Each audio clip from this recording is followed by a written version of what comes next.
ಯಾಕೆ ಬಾಂಗ್ಲಾದೇಶ ಒಳಗ ಒಬ್ಬ ಹಿಂದೂ ಇನ್ನೋಸೆಂಟ್ ಯೂತ್ ದೀಪು ಚಂದ್ರದಾಸ್ ಅವ್ರನ್ನ ಹೊಡೆದ ಗಿಡಕ್ ಕಟ್ಟಿ ಜೀವನ್ ಸುಟ್ಟು ಹಾಕಿದ್ರ. ಸೊ ಬಾಂಗ್ಲಾದೇಶ ಒಳಗ ಏನು ಸುಳ್ಳು ನರೇಟಿವ್ ಸ್ಪ್ರೆಡ್ ಮಾಡತ್ತಾರಂದ್ರ ದೀಪು ಚಂದ್ರದಾಸ್ ಅವ್ರ ಪ್ರೊಫೆಟ್ ಮೊಹಮ್ಮದ್ ಅವ್ರ ಬಗ್ಗೆ ಇನ್ಸಲ್ಟ್ ಮಾಡ್ಯಾರಂತ.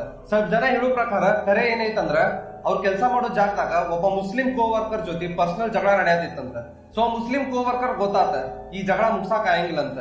ಸೊ ಅವ ಏನ್ ಮಾಡಿದ ಅಂದ್ರ ಹೊರಗ್ ಹೋಗಿ ಆಲ್ರೆಡಿ ರೊಚ್ ಗೆದ್ದಿದ್ ಕ್ರೌಡ್ ಕಡೆ ಹೋಗಿ ಏನ್ ಒದರಿದ ಅಂದ್ರ ದೀಪು ಚಂದ್ರ ಒಬ್ಬ ಹಿಂದೂ ಪ್ರೊಫೆಟ್ ಮೊಹಮ್ಮದ್ ಅವ್ರ ಬಗ್ಗೆ ಇನ್ಸಲ್ಟ್ ಮಾಡಿದ ಅಂತ ಹೇಳಿ ಒದ್ರಿ ಹೇಳಿದ.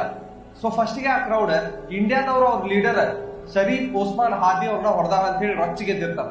ಸೊ ಇವ ಹೋಗಿ ಆ ಕ್ರೌಡಿಗೆ ಆತರ ಒದರಿದ ಕೂಳೆ ಪಾಪ ಇನ್ನೋಸೆಂಟ್ ದೀಪು ಚಂದ್ರ ಅವ್ರನ್ನ ಎಳ್ಕೊಂಡ ಹೊರಗ್ ಕರ್ಕೊಂಡ್ ಬಂದ ಅವ್ರನ್ನ ಹೊಡೆದ ಗಿಡಕ್ ಕಟ್ಟಿ ಜೀವನ್ ಸುಟ್ಟು ಹಾಕ್ತಾರ. ಸೊ ಇನ್ನೊಂದೇನ್ ವಿಚಿತ್ರ ಸ್ಟ್ಯಾಟ್ಸ್ ನಂಗೆ ಸಿಕ್ತಂದ್ರ ಮುಂಚೆ ಏನೋ 20% ಹಿಂದೂಸ್ ಬಾಂಗ್ಲಾದೇಶನಾಗಿದ್ರ ಬಟ್ ಈಗ ಬರೀ 8% ಆಗ್ಯಾರಂತ. ಈ ತರದ್ ಇನ್ಸಿಡೆಂಟ್ಸ್ ನೋಡಿ ನನಗೇನ್ ಅನಿಸ್ತಂದ್ರ ಇದು ಇಂಡಿಯಾಕ ಮತ್ತ ಹಿಂದೂಸಿಗೆ ವೇಕಪ್ ಕಾಲ್ ಅಂತ. ಸೊ ಈ ತರ ಇನ್ಸಿಡೆಂಟ್ಸ್ ನೋಡಿ ನಿಮಗೇನ್ ಅನಿಸ್ತೈತಿ ಕಮೆಂಟ್ ಸೆಕ್ಷನ್ ನಾಗ ಹೇಳ್ರಿ. ಇದೇ ತರ ಸ್ಟೋರೀಸ್ ಮತ್ತೆ ಬೇರೆ ಬೇರೆ ಅನಾಲಿಸಿಸ್ ಡೈಲಿ ಹಾಕ್ತಿರ್ತೀನಿ. ನನ್ನ ಪೇಜ್ ನ ಫಾಲೋ ಮಾಡ್ರಿ. ಜೈ ಹಿಂದ್.